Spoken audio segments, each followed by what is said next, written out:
Hello, hello, everyone. It is Kenyon here. It is Basketball Rewind, and we are back here again to talk about the draft. And we are getting to the point where prospects are. We're kind of running out of time to talk about prospects in certain ranges because our range at the top portion of the draft is going to kind of be more or less set in a few days. So let's get into it. Today, we're going to be talking about Collin Murray-Boyles. I'm gonna say CMB for the rest of the of the thing. He is 6'7". I want to say 220 just off rip. I'm not actually looking at the set. ESPN at 245. They He's say. bigger than that, yep. Okay, so he's more like Bryce Sensabaugh in a sense. Um, yeah, he's a big boy, simply put. I wrote a piece on him, and I think I'm going to kind of use that as a basis for the majority of my analysis. Um, Here's how I look at it. Number one, the Raptors have an issue with their depth at certain positions. They have not found solutions to that depth. The Raptors are a small team. So we're going to talk about Collin Murray-Boyle, and I think my conclusion is I will leave it for the end, but I stand by my conclusion with him, but you sometimes do need wing and three depth. I don't think that he is a three, so I'm going to come out and say that right now. He is 6'7", and he played small ball 5 basically for his team in basketball this year for college. And he was effective at it. However, he is not going to be doing that at this level. He, in a sense, like Mobo, knows his limitations. And that is the best way that I can describe it. He has a 7-foot wingspan. He's tenacious on defense. He has all the physical tools that everyone covets. Sound familiar, folks? He has, it's like he does all of these things. He can play make from inside. He's actually relentless at driving inside too. So I will say that, like he gets to spots inside. But he's a limited floor spacer. I could go on and on. I'm gonna pass the mic over to in reverse order. I'm gonna go into Beyond this time, and just get Beyond's thoughts first, and then go to Coach. But yeah, just he's a second year player, so he actually went back into college this year, and that was probably a good choice because now he's being talked about as a potential top 10 guy. Some people have him as high as like 2, which I think is a bit rich for me, but hey, you know what? Teach their own. His draft stock has risen. He did put in the work. It does show. He was really good at embracing his role. I'm going to talk about his athleticism after Beyond gets into it. I mean, good that the young man's put in the work. I mean, he averaged about 17 points a game for South Carolina, played in a big time conference. I guess field goal percentage is looking at almost like 59% from the field, 58.6 from the field. I just I feel like I'm not trying to be down on him in this case. It's like I just know this type of player. I've seen this player so many times over the years, and it's like, you know what? It's like, man, I wish he gets on the right team and he could play there. He could play good minutes. I smell him quite honestly as like a good bench player. And I think I'm always in the mindset if you're drafting, you should be aspirational. You shouldn't try to figure out in this case where it's like, well, someone in this case has limitations, like and you're working from that. Oh, yeah, I see what you're saying. You're You're trying to talk. It's like, listen, I know the car has a click but you know what? Like, trust me. right, exactly, right. It could drive this far, I'm not sure what it could do later on, but it could get you this far here to take a gas or something. Like, people got shot in the house, but like, listen, it's a great deal. yeah, if we're talking about that for the draft, it's really about the land. Like free agent should be in that mindset. A guy you're filling up a spot in this case here. You could do this with the fill in some holes.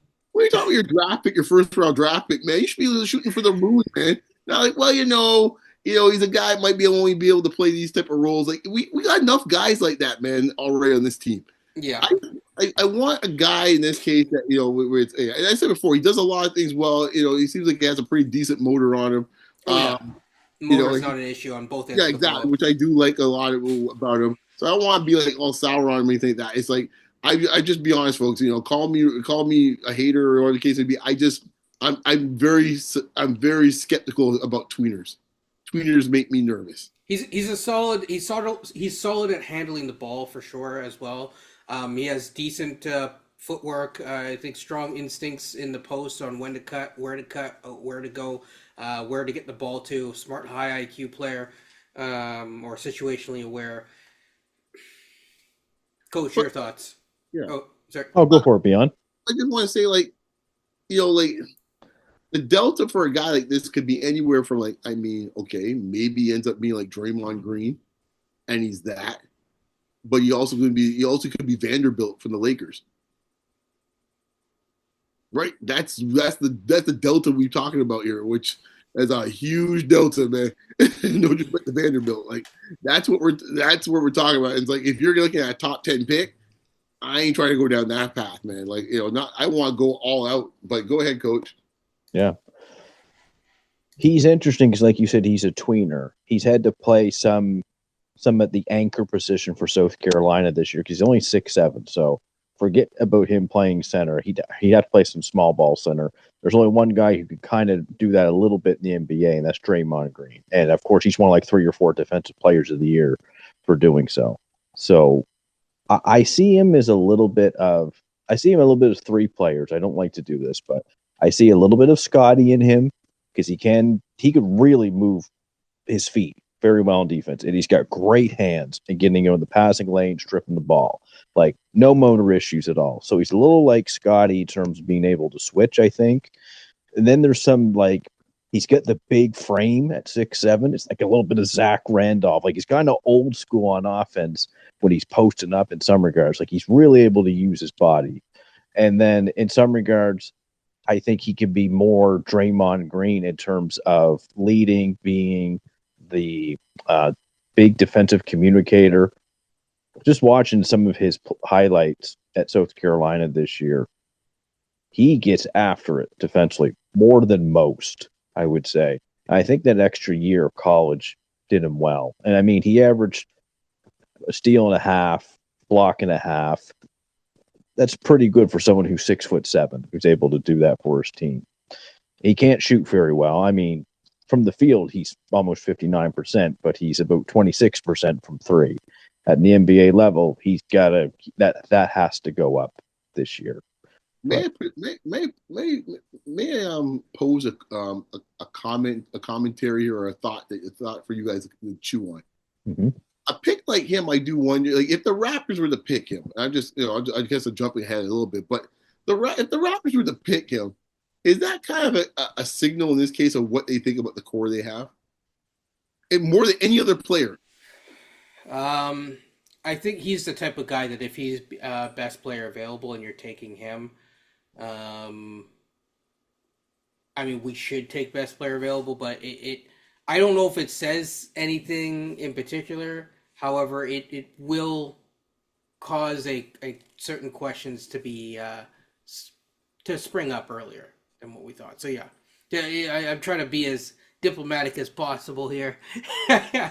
Yeah, no, but I'm going to take it a step back from what Beyond said. Yeah, that's kind of tough to play him and Jonathan Mobo together. They're too undersized. You can play one of them, but you can't play both of them.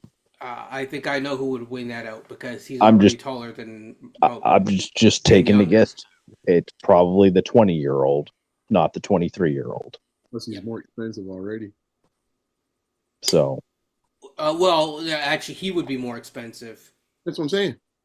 Yeah. Oh, I see what you're saying. The player's getting paid most. You better play him. Yeah. Fair enough. Yep. Top 10 pick. Good point. Yeah. But I think, Kenyon, you had said earlier, there's definitely no motor issues with this guy. If you draft him, you kind of have a sense of what you're getting. I don't know if you're looking to draft him and say, there's our franchise guy. I need him. I think, you know what? We draft him. He could start in the right situation, but he's probably coming in off the bench at least early on. Yeah, he's a awkward he's an awkward fit in this case for the type of team. Yeah, he feels more like a team that if you're watching when the teams we're playing watching right now, he's perfect for one of those type of teams. Oh, you put him on OKC? Right. Yeah. Or the heck Denver right now. They can do something like that. Right? Yeah. Yep. Yeah, I mean, right now he needs to become a solid power forward, at least. Okay, Yeah. and if he's a power forward, he's a bit undersized as a 4, but he could probably play the 4. He cannot play the 5. That's not just going to happen for him. Aaron Gordon's what, 6'8"? He's about close to 6'9", I would say, to be fair. Yeah, okay. So this guy is closer to a little bit shorter than Jeremy Grant, or maybe just at Jeremy Grant. I haven't looked at his combine measurements, but it's out there somewhere. But so like he has the weight to do it. It's just, but like as a 5, that's like he can't do the thing that he did in college, in the NBA. Right. If you pick him, am I some people cry and pine and whine and and whatever opine if a guy gets picked. No, I mean I'd be like that. It's like kind of like okay, I'm cool with it. I get the I get the exciting nature of it. But at the same time, for him, you're going to try to make him something that he's not, to make him a 3. He's not really a 3. No. He's more of a 4. This is why, while Coach gave his... And there's other people that we will talk about, or have talked about. We talked about Newell. I haven't put that out yet as of the filming of this. But, Newell shot close to the same percentage, but Newell shot it at a higher volume. This guy's shooting 1 a game. I don't know what to read into that. Newell's a freshman too. Newell's a freshman too, so yeah, that's the other thing. I mean, to be fair to this guy, in his freshman year, he shot 0%. Yeah, like I mean, I there's certain skills I like with him. I'm a little surprised that he's getting this much chat at what part of the draft he's getting it from. That surprises me. Like, if this was last year's draft, I would say, okay, I get it. Yeah. With this year's draft, I'm like, I don't get it so much. And as I'm saying, in this case, he's not a first-round pick. He, of course, is a first-round pick. But I would see him a little bit later in my mind. Like, I just think there's a lot to work on. You said before, and obviously he's not like he's not a spring chicken, but he's had a few. It's not wrong in having 1 or 2 years, like 2 years in college or so. He's 2 years or 3. He was a sophomore, but he's just 20. He just turned 20. Yeah. There's nothing wrong with that. And so that's not even concerned with that, because I'm not really one that says, well, one guy's 19 or one guy's 18 or something like that. There's it's a huge difference wise, but like I just think that there's so much talented players that actually have like certain skills that are so required in the league right now that, don't get me wrong, motor is a skill too, but I think there's some more precious skills that you would need right now that I'm surprised that he's actually being considered as high as he is. But I think there's things about his game I do like. I said before, the motor is what I like. I like the fact that he has a nice little post-up game, as Coach mentioned. I'm just concerned about how he would get that off in the NBA. Definitely you'll have to find a lot of mismatches for guards. Yeah. For him to do so, but I don't know if he's going to be in a position to be featured to be able to do so. He does recognize mismatches and goes for it. And that's one thing that he can feast on. But he's bigger than Jarris Walker. But again, just with Jarris Walker, they're trying to turn him into a 3.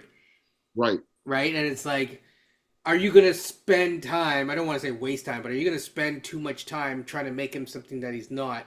Right. To fit a need on your team because you selected a guy that So to me, he's one where I this is what I wrote into the piece. I said, there is a catch with them. The Raptors recently got Brandon Ingram, number 1. So that's the first thing. We have a better sense of what Scotty Barnes is and is not Scotty Barnes already struggles with shooting the three. So how does a guy that's selected top 10 fit into that rotation when you can't play him with Mobo and you can't play him with Scotty more than likely? That doesn't really help things. I said that there will be changes to the developmental calculus. Reps and minutes are going to be essential for a guy like this, especially if you're going to try to make him into a guy who can occasionally spot up more than one a game kind of a thing. Say to the three, that he might not get those minutes when you also have to feed guys like Grady minutes and stuff like that.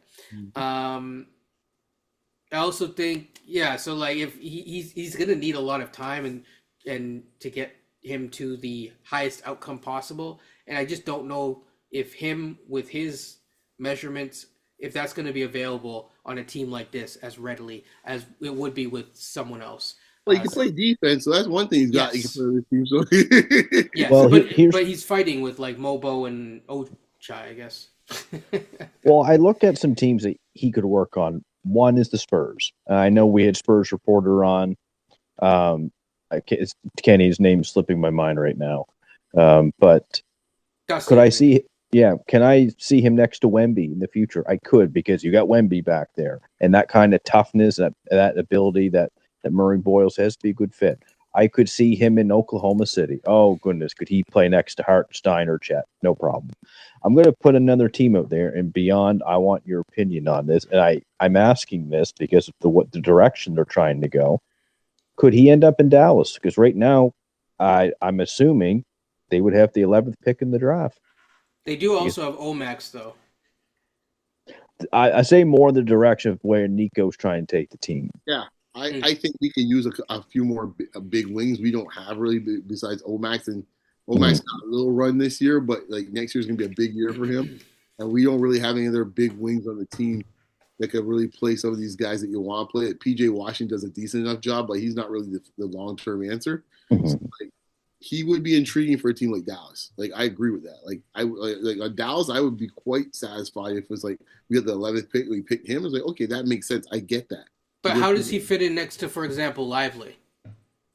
Well, I think he will be obviously part of the second unit, and I think he would play with a guy like, say, more so like a guy like PJ Washington.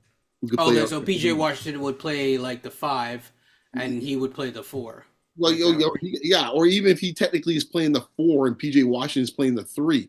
Yeah, because he did the end of this year. Exactly, right. Okay. And because PJ didn't want to shoot threes anyhow, and he could work inside there with Gafford, like, wherever they found ways to play with guys or two guys that want to be the paint. He can play with Anthony Davis because Davis wants to throw it out there half the time. So that's true. So you can. There's ways to make it work with more a funky lineup. Funky line, yeah, exactly, right. You got enough guys that can spread the court, like Clay and stuff like that. There's ways that he can find ways to operate in there with different lineups. So like. He would be a fascinating. We've been looking for like some big wings for a while. Obviously, Omax, we drafted one. He would fit in line with that as part of the eventually youth movement in Dallas. So now I'm gonna add one other part of this just to get to a close on this guy. I feel like there's always someone when you have these conversations, whether it's positive or negative or whatever, or neutral on a player. And I do think that he's an NBA player. I just don't know if he's the best fit for the Raptors. I'm focused on BPA, but like out of BP, I don't even know if you stay at 7 if I would pick him personally. Well, when you mentioned that earlier, it's like I don't know if you get 7 or 8, he's still the BPA at that point. No, I don't think so. I think you're looking at if you move back to 10, it's like him. But I would there's still guys that I think are more tantalizing. Yeah. But I think that he will be a good player. I know that someone's going to say, well, whatever Masai does is the right thing. Just, hashtag trust in Masai. Okay, great. But Masai's not having a podcast. We are. So that's the first thing. He's more than welcome to come on this podcast if he wants to. But I don't think he even listens to this podcast. That gives him views. yeah, we'll get some views for sure. Get some views. No doubt. But I mean, also like if he selects them, like it would be a little bit more confusing. As I wrote in the piece, I said, he's not exactly a Cinderella's slipper. He's more of an OJ's, the glove doesn't fit kind of a thing. For that reason, I would not I wouldn't stamp my rubber stamp of approval, but I could see why he's on certain people's big boards for certain teams or just in general. Like if you have a blank canvas of a team, a truly blank canvas where you don't have to do a whole bunch of shifting and weaving and bobbing, he's an interesting prospect. For a team like the Raptors, which may be completely different in 3 years or not, I don't know if he is the easiest guy to shift over from team to team through different iterations, of course. So yeah, that's where I land. Any final words, anyone? I think Murray-Boyles, I look at it, I like teams that have been established already, and they add him to that team. I think that'd be a terrific fit. Similar to like a Con Knipple. I wouldn't draft Con to be, okay, we're going to start building a core around you. No, that's not him. I don't even know that's Murray-Boyles. I could be wrong on that because maybe there's a world where he's like Draymond Green. And if so, that could lead to championships. But Draymond's never been the guy, like, offensively. He's been the anchor. He's been that guy defensively. And Murray-Boyles has some skills, that's for sure. But I see a team like Portland who's starting to build. Maybe that's him. Or a team like the Spurs, team like Dallas, what they're trying to do, I think, or OKC, teams that kind of have that culture established. I think he'd be a good fit with any of those type of teams. I just had an image. This guy, this type. Once again, we're kind of going retrotating with the two we did here because this is also a very 90s archetype in this case here. All I kept thinking was my man Spoon from Detroit, Clarence Weatherspoon. Yes. Right? Or another one that we used to have our team, the man from Arkansas, Corliss Williamson, right? I just see that type of player, which used to be a guy you used to see all the time in the NBA. You don't technically see that type of guy anymore, but that is him at his peak in this case. I see that type of player. But they don't exist much anymore, where you see that type of guy anymore. Where it's like, okay, you got this guy, he's kind of like a one or two, he's like 6'7", 6'7", 6'8". Looking splits of 47 and then like 19.6 from three. Yeah. That's what I'm saying. Those dudes, Corliss Williamson, average some serious points though, man. Back in the 90s, Clarence Weatherspoon, they used to score real points in college. This guy's like often. I'm talking about even on Philly. He was scoring like 18 points a game. Those guys can fill it up. That's what I'm saying. That guy doesn't really exist anymore. But 6'6" power forward / small forward. Yes. Right? It's like, this is it. This is it. That's what I'm saying, right? It's like everyone thought they're gonna get their next Barkley. It's like, no, dude, only one Barkley. But like these guys were all coming up, baby Barkley. I know so. Your boy knows a little bit of NBA history, man. I know so. That's why I kept on thinking. I think we had both of them at one time. Yeah, you did. Corliss. I thought, I don't know if Clarence came through here or not. I know he played for my Pistons, but I don't know if he played for the Raptors. I don't think he did. No. There's Weatherspoon. Spoon, boy. I didn't think I hear that name anytime soon. But everybody's looking for Barkley. Everyone knows that. Everyone's looking for the next Barkley. I think I've heard more comparisons to Barkley in the last 5 to 6 years. I think Zion's the closest. How about Chuck Hayes? No, Chuck Hayes ain't got no skills. I'm just saying, height-wise, he's Chuck Hayes. Chuck Hayes ain't got. This kid's got more offense ability. Right now, and, right? And the jumper of Chuck Hayes is a little. Yeah, that. Chuck Hayes ain't the class of guys we're talking about here, man. No. Yeah. And he's left-handed too. I'm telling you, RJ continues to go left. Randall continues to go left. And these guys still average 20 a game. That's true. They're going left. They still get 20. Oh man. So yeah, I mean, it's I don't have much else to add myself. I just think, like, look, at the end of the day, he's an interesting prospect. Not necessarily the most interesting for the Raptors, but I'm here to cheer on whoever we select. But if I were in the war room, I would suggest another direction. Jared Sullinger, there's another one. Yeah. Not as good as those two guys. No, this kid's motor, I think, is better. Yeah. Oh, yeah, for sure. Yeah, he's got more of a motor. Yeah. Don't ask Boston fans about Sullinger. Don't ask Raptors fans. Most Raptors fans don't even remember Sullinger because that's how much he played. Yeah. You know what? With that being said, that's a good place to end. Folks, like, comment, subscribe. If you like this stuff, if you want more draft stuff, leave a comment. And let's we're still on the mission to 500. Take care, people, and Maybe. peace. Yes.